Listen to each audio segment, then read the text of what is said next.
Sebuah kisah tentang sebuah sekolah yang menyimpan tragedi kelam. Sebuah ruang kelas yang tampak biasa, kecuali satu hal, kursi kosong yang tidak pernah boleh diduduki siapapun. Karena setiap kali seseorang mencoba duduk di sana, sesuatu yang tidak terlihat, tidak bernafas, akan mulai bergerak di dalam ruangan. Dan pada akhirnya, seseorang akan hilang. Sebelum mulai, jangan lupa untuk menekan tombol like dan subscribe. Ikuti cerita kami sampai akhir dan komen dari mana kota tempat sahabat menonton agar admin bisa tahu sejauh mana cerita kami telah sampai. Aku tidak pernah menyangka hari pertamaku sebagai guru pengganti di SMA Negeri Harjaya akan membuatku terlibat dalam misteri paling menyeramkan yang pernah kualami. Pagi itu, aku berjalan menyusuri koridor sekolah yang lengang. Udara terasa lebih dingin dari biasanya, seolah-olah AC dinyalakan terlalu kuat, padahal semua jendela terbuka lebar. Langkah kakiku menduma pelan di lantai keramik, dan setiap gema membuat dadaku terasa semakin berat. Kelas yang kutuju adalah kelas 11B. Menurut kepala sekolah, kelas itu sedang membutuhkan guru pengganti karena guru sebelumnya mendadak mengundurkan diri. Tidak ada penjelasan lebih jauh, hanya sebuah kalimat singkat, "Kalau ada yang terasa janggal, abaikan saja dulu." Saat itu, aku tidak merasa curiga, sampai akhirnya aku membuka pintu kelas. Begitu masuk, mataku langsung menangkap sesuatu yang janggal. Sebuah kursi di pojok belakang, dekat jendela, tampak kosong. Bukan hal aneh sebenarnya, sampai kusadari semua murid tampak secara alami menjaga jarak dari kursi itu. Kursi-kursi lain penuh, tidak ada yang duduk di sebelahnya. Bahkan tas pun tak diletakkan di sana. Kursi itu terlihat biasa saja, terbuat dari kayu, sedikit kusam, namun kokoh. Hanya saja, ada perasaan tidak nyaman yang menyelusup ketika melihatnya. Seolah kursi itu memiliki keberadaan sendiri. "Ada yang duduk di sana?" tanyaku sambil menunjuk kursi itu. Seluruh kelas langsung diam. Tidak ada jawaban, hanya tatapan saling pandang yang penuh ketakutan. Akhirnya, seorang siswi bernama Rika mengangkat tangan dengan ragu. "Bu, kursi itu tidak boleh diduduki." Aku mengerutkan kening. Memangnya kenapa? Rika tidak menjawab. Ia hanya menunduk, wajahnya memucat seakan pertanyaanku saja sudah cukup membuatnya ngeri. Sementara murid lain tampak gelisah, seperti tidak ingin terlibat lebih jauh. Aku tertawa kecil, mencoba mencairkan suasana. "Ini kelas, bukan zona terlarang. Kursi ya kursi. Kalau tidak ada yang duduk, mungkin nanti saya pindahkan saja." Beberapa murid langsung bersuara bersamaan, "Jangan, Bu!" Suaranya menggema keras, membuatku tertegun. Mereka terlihat ketakutan sungguhan. Aku berdiri di depan kelas mencoba mengabaikan keganjilan itu. Pelajaran berjalan seperti biasa, tapi setiap beberapa menit, entah kenapa pandanganku selalu kembali ke kursi itu. Ada perasaan seperti kursi itu tidak benar-benar kosong. Seakan ada seseorang yang sedang duduk di sana memperhatikanku. Dan setiap kali angin masuk dari jendela, tirai tipis di samping kursi itu bergerak pelan seperti sedang menyentuh sesuatu di sampingnya.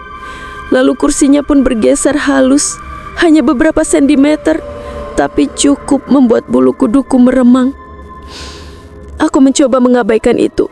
Sampai jam pelajaran usai dan para murid pulang, aku tinggal sendirian di kelas untuk merapikan buku. Saat itulah kejadian pertama yang membuatku benar-benar terpaku terjadi. Seseorang menarik kursi itu. Bukan dengan suara keras, justru sebaliknya. Suara gesekan pelan, panjang seperti seseorang menahan napas sambil menarik kursi perlahan agar tidak menimbulkan suara. Aku menoleh spontan. Tidak ada siapa-siapa. Namun, kursi itu kini bergeser lebih jauh dari sebelumnya.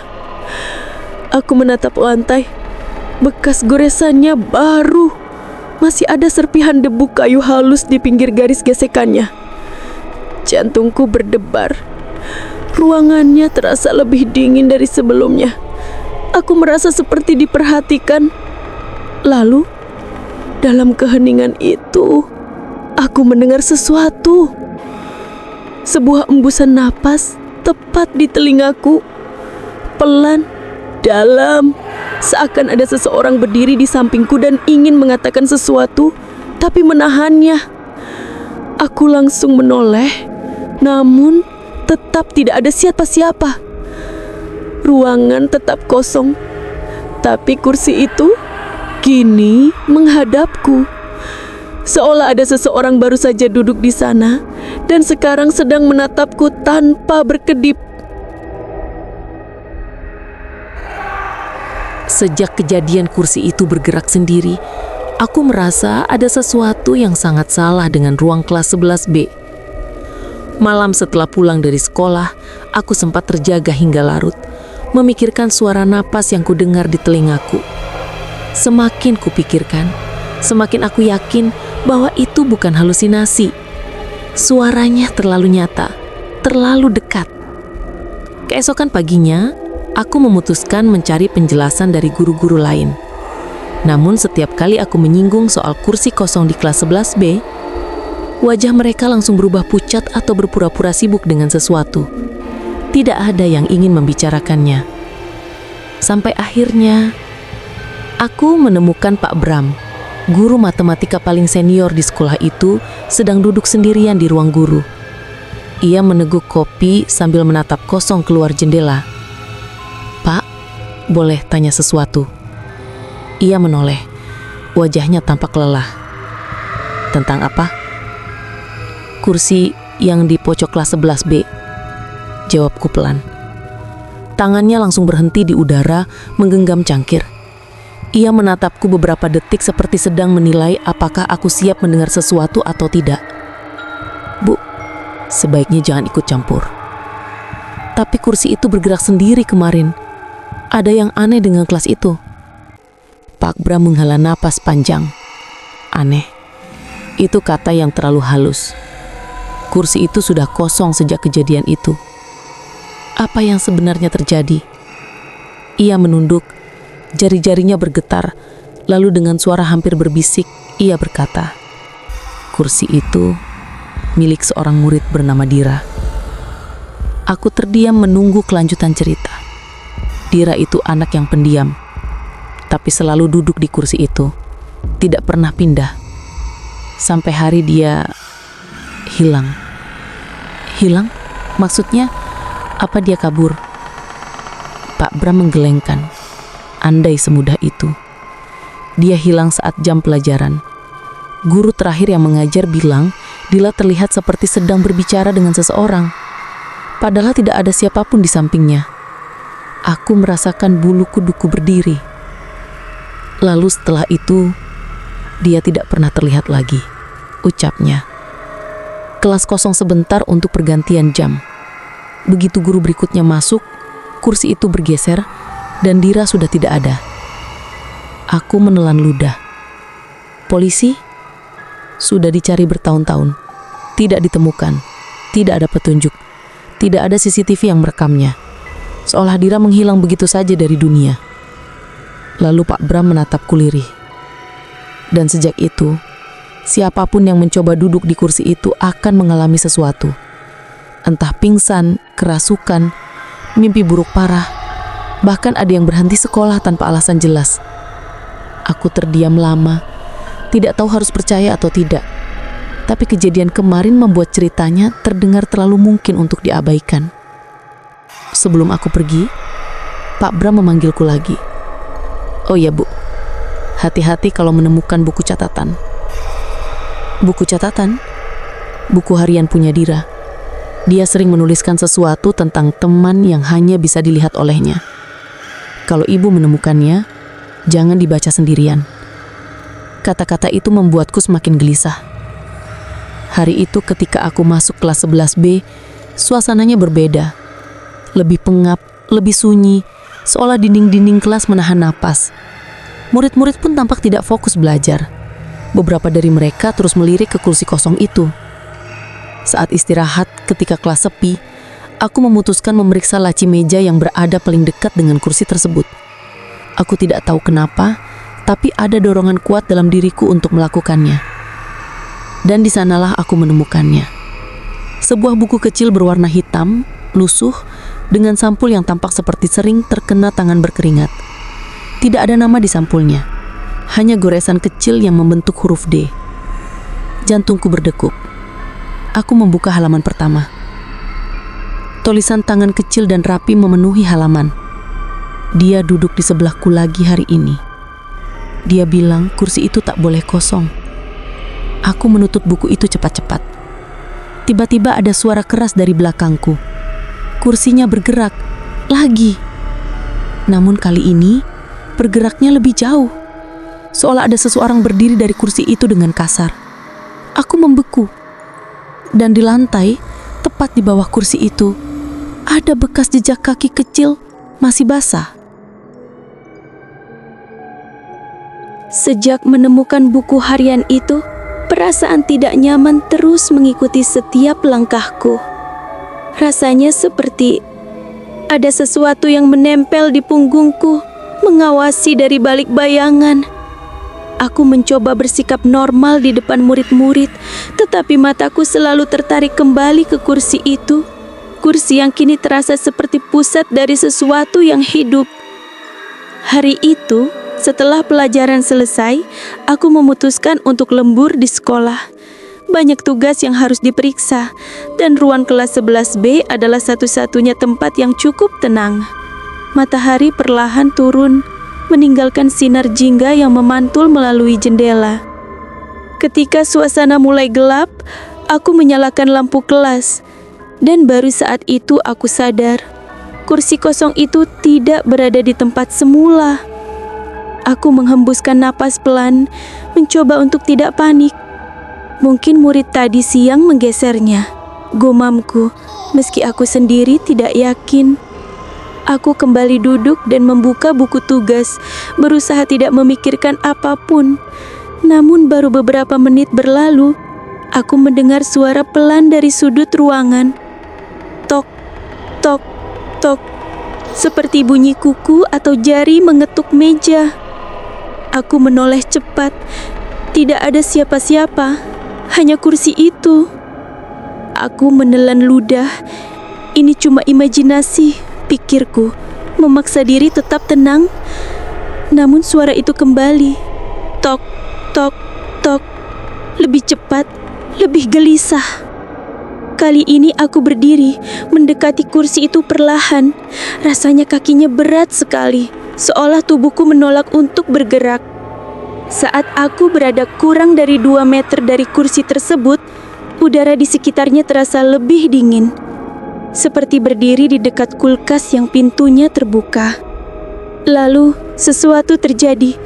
Kursi itu bergoyang pelan, seperti ada seseorang yang duduk sambil menggoyang kaki. Aku mundur spontan. Napasku tersenggal. Aku harus pergi, pikirku. Tapi saat berbalik, papan tulis di depanku mendadak bergemertak keras. Spidol yang tadinya kutaruh di meja melompat sendiri ke papan. Dan tanpa ada tangan yang memegangnya, spidol itu mulai menulis. Perlahan, kaku, huruf demi huruf. Ibu, tolong. Aku terpaku, tubuhku membeku sepenuhnya. Spidol itu terjatuh, meninggalkan garis panjang meluncur ke bawah seperti tetesan air mata. Aku maksudnya, bisikku. Dan seolah menjawab, suara isakan kecil tiba-tiba terdengar dari bawah salah satu meja. Suaranya pelan, seperti anak kecil yang menahan tangis. Aku menoleh cepat, jantungku hampir pecah.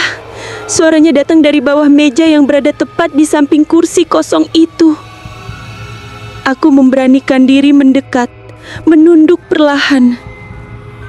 Tidak ada siapa-siapa, hanya sepotong catatan kecil yang terselip di lantai. Aku mengambilnya dengan tangan gemetar. Tulisan di kertas itu sama dengan tulisan di buku harian hitam. Jangan biarkan dia duduk di kursi itu. Dia akan marah. Aku mematung. Dia. Siapa yang dimaksud Dira dalam catatannya? Saat aku membaca catatan itu untuk kedua kalinya, terdengar bunyi keras dari belakangku. Kursi itu terjatuh sendiri, menghantam lantai hingga berguling. Aku berputar cepat. Lampu kelas berkedip beberapa kali, membuat ruangan terasa seperti film horor yang hidup. Kemudian, di dinding paling belakang, tepat di atas kursi itu, muncul bayangan. Bayangan anak perempuan mungil, duduk memeluk lutut, tidak bergerak, tidak berwajah. Aku mundur beberapa langkah hingga tubuhku menabrak meja. Bayangan itu perlahan menoleh ke arahku, meski aku tidak melihat mata atau mulut, hanya siluet. Lalu, suara bisikan muncul di telingaku, kali ini lebih jelas, lebih dekat, sangat nyata. Jangan tinggalkan aku sendiri. Aku menjerit spontan, berlari keluar kelas tanpa menoleh. Jantungku berdebar begitu keras hingga telingaku berdenging. Saat aku mencapai koridor, lampu-lampu padam satu persatu di belakangku, seolah sesuatu mengejarku. Aku keluar dari sekolah dengan napas memburu, dan saat aku menoleh ke jendela kelas 11B, kursi kosong itu kembali tegak, dan bayangan anak itu duduk di atasnya, menatapku dari jauh. Malam setelah kejadian di kelas 11B itu menjadi malam paling panjang dalam hidupku. Setiap kali aku memejamkan mata, bayangan anak kecil tanpa wajah itu muncul, duduk di kursi, menoleh perlahan ke arahku. Bahkan dalam gelap kamarku, aku bisa merasakan tatapannya mengikuti gerak napasku. Aku tahu, aku tak bisa membiarkan semua ini berlarut. Harus ada jawaban. Harus ada alasan kenapa kursi kosong itu seolah hidup. Keesokan paginya, aku kembali ke sekolah lebih awal dari biasanya, berharap menemukan seorang staf atau guru senior yang mungkin tahu lebih banyak. Di koridor, aku melihat Bu Sekar, petugas kebersihan yang sudah bekerja belasan tahun di sekolah tersebut. Wajahnya ramah, tapi kali ini ia tampak letih, seperti kurang tidur. Bu Sekar, panggilku. Saya mau tanya soal sesuatu. Ia berhenti menata troli pembersihnya. Tentang kursi itu ya, Bu? Aku terkejut. Ibu tahu? Bu Sekar menghela nafas. Saya tidak mau ikut campur masalah itu. Tapi setiap malam saat saya mengepel lantai, kursi itu selalu berbeda posisinya. Aku menelan ludah. Ibu pernah melihat sesuatu? Wajahnya berubah ketakutan. Bukan melihat, mendengar. Ada suara lirih seperti anak menangis, kadang tertawa pelan. Tapi yang paling sering, suara kursi itu ditarik pelan-pelan. Suara itu seakan kembali terngiang di kepala. Tok, tok, tok. Ada apa sebenarnya, Bu Sekar? Tanyaku memohon.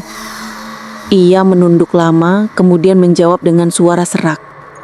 Sebelum hilang, Dira sering tertangkap kamera sekolah, sedang berbicara dengan kursi itu. Aku membeku. Dan kursi itu, lanjutnya, dulu bukan berada di tempat yang sekarang. Ia menunjuk lantai. Dulu kursinya lebih dekat ke pintu, tapi setelah Dira menghilang, kursi itu selalu pindah sendiri ke pojok jendela itu. Tak peduli berapa kali kami pindahkan. Tubuhku merinding dari ujung kepala sampai kaki. Hari itu, saat jam istirahat, Entah kenapa aku merasa harus kembali ke kelas 11B. Bukan untuk mengajar, tapi untuk mencari jawaban.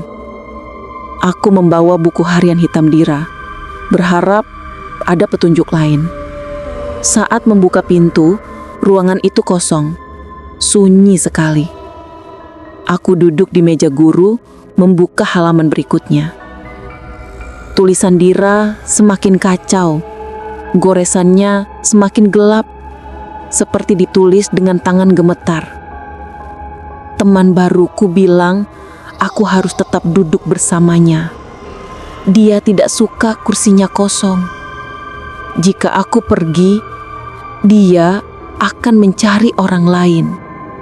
Aku menutup buku itu cepat-cepat. Napasku mulai memburu. Lalu sesuatu membuatku terpaku. Kursi kosong itu bergerak perlahan mendekat ke arahku. Tidak, aku mundur menabrak papan tulis. Kursi itu berhenti hanya 1 meter di depan dan tiba-tiba terdengar suara kecil seperti anak kecil yang menarik napas sesenggukan.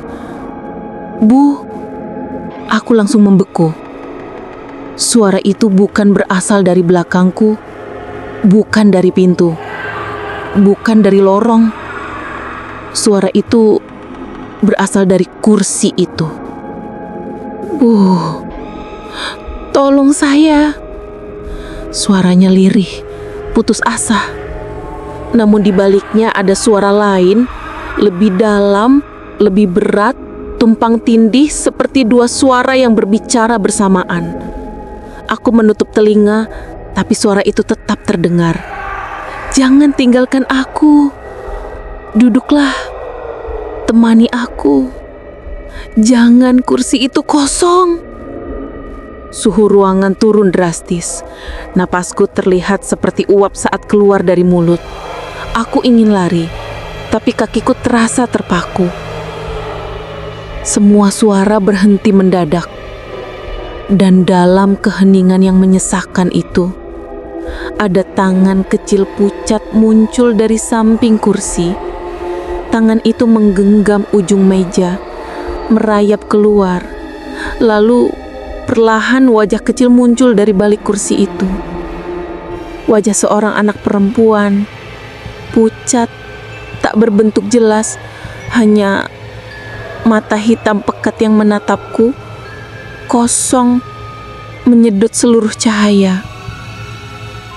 Bu, suaranya bergetar. Kenapa duduk di kursi saya?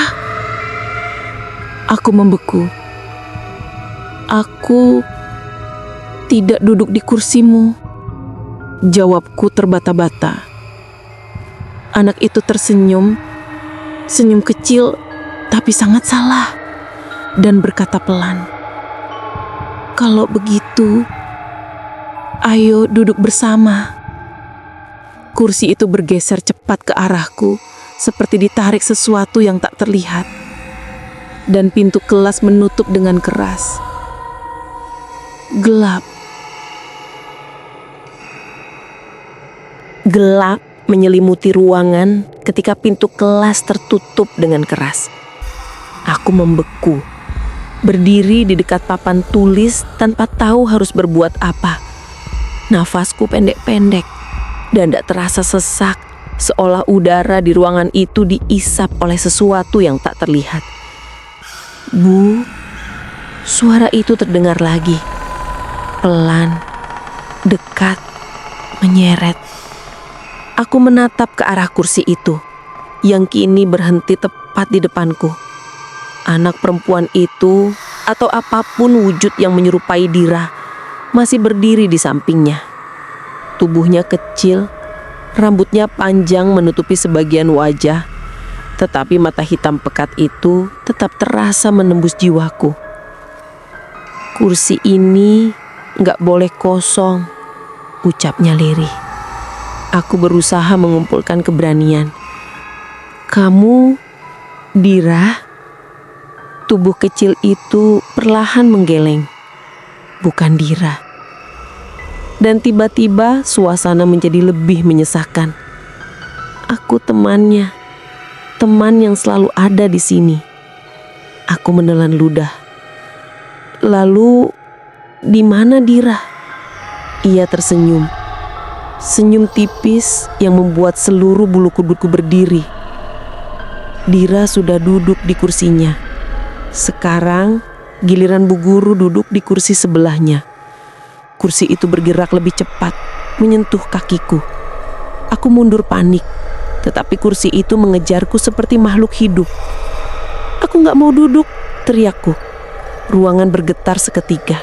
Papan tulis berbunyi keras digores sesuatu, spidol dan penghapus berterbangan, jendela berderak, lampu berkedap-kedip seperti akan pecah. Suara anak itu berubah, lebih dalam, lebih berat, tidak lagi seperti suara manusia. Duduk. Aku tersungkur karena ketakutan. Kursi itu melompat sekali, seperti ditendang oleh kekuatan yang tak terlihat. Tangan kecil itu meraih pergelangan tanganku, dinginnya seperti es mencengkeram kulitku. Aku berteriak, mencoba melepaskan diri, namun genggamannya terlalu kuat. Ia menarikku menuju kursi itu. Namun tiba-tiba, dari arah pintu terdengar suara seseorang memanggilku. Bu, aku menoleh cepat. Pak Brams tadi berdiri di ambang pintu yang entah bagaimana terbuka kembali. Wajahnya panik luar biasa. Jangan lihat matanya, teriaknya sambil berlari ke arahku. Terlambat, aku sudah melihat mata anak itu. Dan dalam sekejap, aku merasakan tubuhku seolah ditarik masuk ke dalam lubang gelap. Ruangan berputar, suara Pak Bram perlahan menjauh, dan aku hanya mendengar satu suara berulang-ulang. Duduk, duduk, duduk bersamaku. Lalu semuanya hitam. Saat aku membuka mata, aku sedang berbaring di UKS. Tubuhku lemas, kepala berat, seperti baru bangun dari mimpi buruk yang panjang. Pak Bram duduk di sampingku, wajahnya tampak sangat khawatir. Bu, akhirnya sadar juga. Apa yang terjadi? Suaraku serak. Pak Bram menghela nafas panjang. Ibu kerasukan. Kami menemukannya pingsan di lantai kelas. Kursi itu tepat berada di sebelah ibu. Aku memejamkan mata, mencoba mengingat semuanya. Anak itu, suaranya, tatapannya, dan buku harian hitam di mejaku. Dira, bisikku. Apa yang terjadi padanya sebenarnya? Pak Bram terdiam lama sebelum menjawab. Dira bukan hilang, dia diambil. Oleh siapa? Oleh makhluk yang menghuni kursi itu. Makhluk yang menunggu, makhluk yang kesepian. Dan dia selalu mencari teman duduk. Aku merasakan darahku dingin. Kursi itu bukan tempat biasa. Sudah ada sejak sekolah ini berdiri. Banyak cerita yang gak pernah dicatat dalam arsip. Aku teringat kata terakhir Dira dalam buku hariannya. Kalau aku pergi, dia akan mencari orang lain. Bu Guru, Pak Bram menatapku serius. Kursi itu sekarang memilih ibu. Jadi tolong, jangan kembali ke kelas 11B sendirian lagi. Aku terdiam. Bukan karena takut, tapi karena aku sadar sesuatu. Di pojok ruangan UKS, tepat di dekat lemari obat, ada kursi kecil, kursi yang pernah ada sebelumnya. Dan di atasnya, duduk anak kecil itu, menatapku lurus-lurus dengan mata hitam kosongnya. Ia tersenyum pelan. Bu, kursinya masih kosong. Malam ini, kisah kita berakhir. Tapi teror mungkin baru saja dimulai. Jika kalian ingin terus mendengar kisah-kisah horor lain, jangan lupa like, subscribe, dan tinggalkan komentar tentang bagian mana yang paling membuat kalian merinding. Sampai jumpa di kisah selanjutnya, jika kalian masih berani mendengarnya.